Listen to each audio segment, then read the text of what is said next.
Welcome to my channel. ഞാൻ ഉഷ രഘുനന്ദനൻ. നമ്മൾ 2025 question പേപ്പറാണ് സോൾവ് ചെയ്തുകൊണ്ടിരിക്കുന്നത്. അപ്പോൾ ഈ ഒരു വീഡിയോയിൽ നമുക്ക് 14 ക്വസ്റ്റ്യൻ നോക്കാം. അപ്പോൾ ക്വസ്റ്റ്യൻ ഇങ്ങനെയാണ്: find the order and degree of the differential equation. ഈ തന്ന ഡിഫറൻഷ്യൽ ഇക്വേഷൻ്റെ ഓർഡറും ഫൈൻഡ് ചെയ്യണം, അതേപോലെ തന്നെ ഡിഗ്രി ഫൈൻഡ് ചെയ്യണം. അപ്പോൾ ഓർഡർ ഫൈൻഡ് ചെയ്യാൻ നമ്മൾ എന്ത് ചെയ്താൽ മതി? ഏറ്റവും ഹയസ്റ്റ് ഡെറിവേറ്റീവ് എന്താണെന്ന് നോക്കുക, ഏതാണെന്ന് നോക്കുക. അപ്പോൾ ഇവിടെ തേർഡ് ഡെറിവേറ്റീവ് ആണ്, ഇവിടെ ഫസ്റ്റ് ഡെറിവേറ്റീവ് ആണ്, ഇവിടെ ഫോർത്ത് ഡെറിവേറ്റീവ് ആണ്. അപ്പോൾ ഏതാണ് നമ്മുടെ ഹയസ്റ്റ് ഡെറിവേറ്റീവ് വരുന്നത്? 4 ആണ് അല്ലേ? അപ്പോൾ ഓർഡർ എന്തായിരിക്കും? 4 ആണ്. ഇനി എന്താണ് പറയുന്നത്? ഡിഗ്രി എന്താണ്? അപ്പോൾ ഡിഗ്രി നോക്കണമെങ്കിൽ ശരിക്കും ഹയസ്റ്റ് ഡെറിവേറ്റീവിന്റെ പവർ ആണ് നമ്മൾ ഡിഗ്രി ആയിട്ട് എടുക്കുക. പക്ഷേ ഇവിടെ ഇത് ലോഗ് വന്നിട്ടുണ്ട്, ഇതൊരു പോളിനോമിയൽ അല്ല. സോ നമുക്ക് അവിടെ ഡിഗ്രി ഡിഫൈൻ ചെയ്യാൻ പറ്റില്ല. സോ ഡിഗ്രി എന്താണ്? നോട്ട് ഡിഫൈൻഡ് ആണ്. ഓക്കെ, അപ്പൊ ഇവിടെ ഡിഗ്രി എന്താണ്? നോട്ട് ഡിഫൈൻഡ് ആയിട്ട് കിട്ടി. ഇനി അതിൽ തന്നെ സെക്കൻഡ് പാർട്ട് ഒരു ക്വസ്റ്റ്യൻ ഉണ്ട്. In A bank principal increases continuously at the rate of 5% per year. In how many years ₹1000 double itself? Find using differential equation. അപ്പൊ നമുക്ക് ഇവിടെ എന്താണ്? ടൈം പീരീഡ് ആണ് കണ്ടുപിടിക്കേണ്ടത് അല്ലേ? ഒരു ബാങ്കിൽ പ്രിൻസിപ്പൽ കണ്ടിന്യൂസ് ആയിട്ട് ഇൻക്രീസ് ചെയ്യുന്നു, അതിന് റേറ്റ് തന്നിട്ടുണ്ട്, ഓരോ വർഷം 5% എത്ര വർഷത്തിലാണ് 1000 രൂപ ഡബിൾ ആവുക? 1000 റുപ്പീസ് അതിന് ഡബിൾ ആവുക. അപ്പോൾ 1000 റുപ്പീസ് സ്റ്റാർട്ടിങ് ആണ്. അപ്പോൾ 1000 ആവുമ്പോൾ നമുക്ക് ടൈം പീരീഡ് അവിടെ 0 കൊടുക്കാം. അപ്പൊ ഡെറിവേറ്റീവ് ഒക്കെ കണ്ടിട്ട് എന്ത് ചെയ്യണം? ഇതിൽ ഡെറിവേറ്റീവ് കാണേണ്ട ആവശ്യമില്ല. ഇവിടെ നമുക്ക് എന്താണ്? ഈ ഡിഫറൻഷ്യൽ ഇക്വേഷൻ യൂസ് ചെയ്തിട്ട് ഇതിന്റെ ടൈം പീരീഡ് കണ്ടുപിടിക്കണം. അപ്പോൾ എന്തൊക്കെ തന്നത് നമുക്ക് ആദ്യം നോക്കി നോക്കാം. പി എന്നുള്ളത് നമുക്ക് പ്രിൻസിപ്പൽ എമൗണ്ട് പി തന്നെ എടുക്കാം. Let p is equal to principal amount അല്ലേ? പി പ്രിൻസിപ്പൽ അവിടെ തന്നിട്ടുണ്ട്, അപ്പോൾ പി നമുക്ക് പ്രിൻസിപ്പൽ തന്നെ എടുക്കാം. പിന്നെ rate with respect to time period അല്ലെ, പെർ ഇയർ ആണ്. അപ്പോൾ അതിന് നമുക്ക് ഇവിടെ 5% ആണ്. D P by d t എന്ന് പറയുന്നത് എന്താണ്? റേറ്റ് ഓഫ് ചേഞ്ച് ആണ്. റേറ്റ് ഓഫ് ചേഞ്ച് ഇവിടെ പറയുന്നത് 5% ആണ് പ്രിൻസിപ്പൽ എമൗണ്ടിന്റെ അല്ലേ? 5% ഓഫ് പി, 5% ഓഫ് പി ആണ് d P by d t എന്ന് പറയുന്നത്.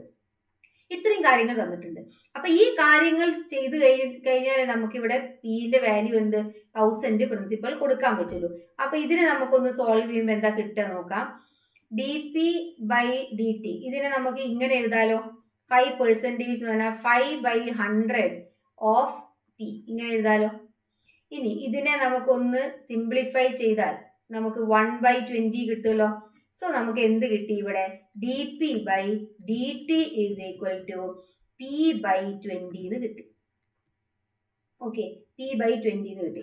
ഇനി പി ബൈ 20 ഇത് നമുക്ക് ഇന്റഗ്രേഷൻ ഇവിടെ ചെയ്യാൻ നമുക്ക് സെപ്പറേബിൾ വേരിയബിൾ ചെയ്യണം അല്ലെ? D P by d t p by 20 നമുക്ക് ചെയ്യാൻ പറ്റില്ല. സോ നമ്മൾ സെപ്പറേറ്റ് ആയിട്ട് ഇതിനെ ഇന്റഗ്രേഷൻ ചെയ്യാനുള്ള ഫോമിലേക്ക് മാറ്റും. That is D P by P നാക്കും equal to 1/20 D with respect to D T. അപ്പോൾ ലെഫ്റ്റ് ഹാൻഡ് സൈഡും റൈറ്റ് ഹാൻഡ് സൈഡും നമ്മൾ രണ്ട് സൈഡിലും ഇന്റഗ്രേഷൻ ചെയ്ത് കഴിഞ്ഞാൽ ഇവിടെ നമുക്ക് കിട്ടുക d P by p 1/p with respect to d p എന്ന് പറഞ്ഞാൽ log p is equal to ഇവിടെ 1/20 കോൺസ്റ്റന്റ് ആണ്. ഇതിന്റെ ഇന്റഗ്രേഷൻ എന്ന് പറഞ്ഞാൽ ടി പ്ലസ് എന്താണ്? സി.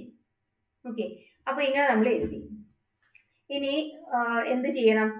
നമുക്കിവിടെ പി വേണം, കാരണം പി ഇവിടെ നമുക്ക് 1000 കൊടുക്കണം. ലോഗ് പി അല്ല, നമുക്ക് അവിടെ നിന്ന് ലോഗ് ഒഴിവാക്കാം. ലോഗ് ഒഴിവാക്കിയാൽ നമുക്ക് ഇതിനെ എങ്ങനെ എഴുതാലോ? P is equal to E raise to 1/20 T plus C എന്ന് എഴുതാം. അവിടെ നമ്മൾ ലോഗ് ഒഴിവാക്കി. അപ്പൊ പി നമുക്ക് എന്ത് കിട്ടി? E raise to 1/20 T plus C എന്ന് കിട്ടി. അപ്പൊ പിന്റെ value p is equal to ഇതിനെ നമുക്ക് പവർ നമുക്ക് അറിയാം അല്ലെ? പവർ നമുക്ക് ഇപ്പൊ ടി ബൈ 20 ഇതിനെ സെയിം ഇതിനെ നമുക്ക് ഇങ്ങനെ എഴുതാലോ. കാരണം സെയിം ബേസ് ആണെങ്കിൽ പവർ നമ്മൾ ആഡ് ചെയ്യുന്നുള്ളത് നമ്മൾ 8th സ്റ്റാൻഡേർഡിൽ തന്നെ പഠിച്ചിട്ടുണ്ട് അല്ലെ? അപ്പൊ അതിനെ നമുക്കൊന്ന് സിംപ്ലിഫൈ ചെയ്തിട്ട് ഇങ്ങനെ എഴുതി.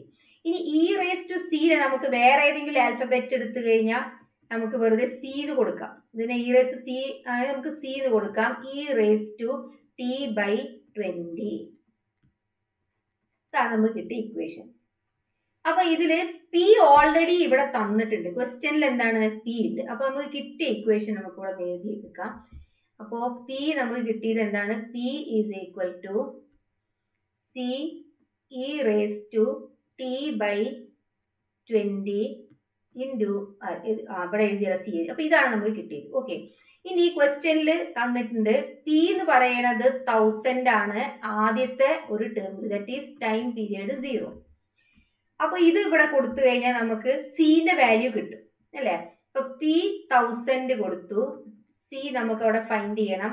ഇ റേസ് ടു ടി 0 കൊടുത്തു, 0/20 എന്ന് പറഞ്ഞാൽ 0. അപ്പൊ ഇ റേസ് ടു 0ന്റെ വാല്യൂ 1 ആയതുകൊണ്ട് നമുക്ക് 1000 ഈക്വൽ ടു സി എന്ന് കിട്ടും അല്ലെ. അപ്പൊ സിന്റെ വാല്യൂ ഇവിടെ എന്തായി? 1000 എന്ന് കിട്ടിയല്ലോ. ഈ സിന്റെ വാല്യൂ നമ്മൾ ഇവിടെ ഇക്വേഷൻ നമ്പർ 1 കൊടുക്കാം. ഇതിൽ സബ്സ്റ്റിറ്റ്യൂട്ട് ചെയ്യാം. ഇത് സബ്സ്റ്റിറ്റ്യൂട്ട് ചെയ്യുമ്പോൾ പിന്റെ വാല്യൂ നമുക്ക് കിട്ടും 1000 into e raise to t by 20 എന്ന് കിട്ടി. ഓക്കെ, അപ്പൊ ഇതവിടെ നിൽക്കട്ടെ. അപ്പൊ ഫസ്റ്റ് ഇതിൽ 1000 ആണെങ്കിൽ പ്രിൻസിപ്പൽ എമൗണ്ട് നമുക്ക് ഇങ്ങനെ കിട്ടി, കാരണം സി നമ്മളവിടെ കൊടുത്തപ്പോ. ഇനി ഇവിടെ പറയുന്നത് അതേ എമൗണ്ട് തന്നെ many years 1000 double it self. ഇനി പി എന്ന് പറയുന്ന എമൗണ്ട് 1000ന്റെ ഡബിൾ ആവുമ്പോ 2000 ആവുമ്പോ എന്തായിരിക്കും ടൈം പീരിയഡ്? ടി ആണ് നമുക്ക് ഇവിടെ ഫൈൻഡ് ചെയ്യേണ്ടത്.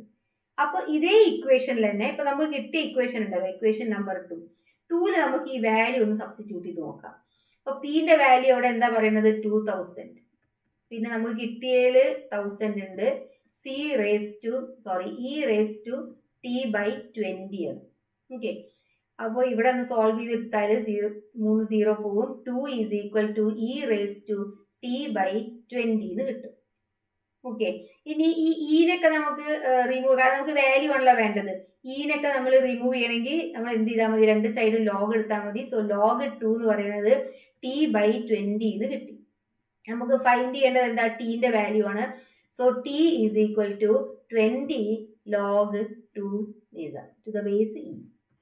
ടിന്റെ വാല്യൂ ഇങ്ങനെയാണ് കിട്ടുന്നത്. ഓക്കെ, അപ്പൊ ഈ ഒരു ക്വസ്റ്റ്യൻ നിങ്ങളുടെ ടെക്സ്റ്റ് ബുക്കിൽ ഓൾറെഡി ഉണ്ട്, പക്ഷെ കുറച്ച് ചെറിയൊരു മാറ്റം വരുത്തിയിട്ടാണ് ഈ ചോദ്യം ചോദിച്ചിരിക്കുന്നത്. ഒന്ന് ചെയ്ത് പഠിക്കുക. വീഡിയോ മനസ്സിലായി എന്ന് വിചാരിക്കുന്നു. മനസ്സിലായില്ലെങ്കിൽ ലൈക്ക് ചെയ്യുക, ഷെയർ ചെയ്യുക, കമന്റ് ചെയ്യുക. Thank you.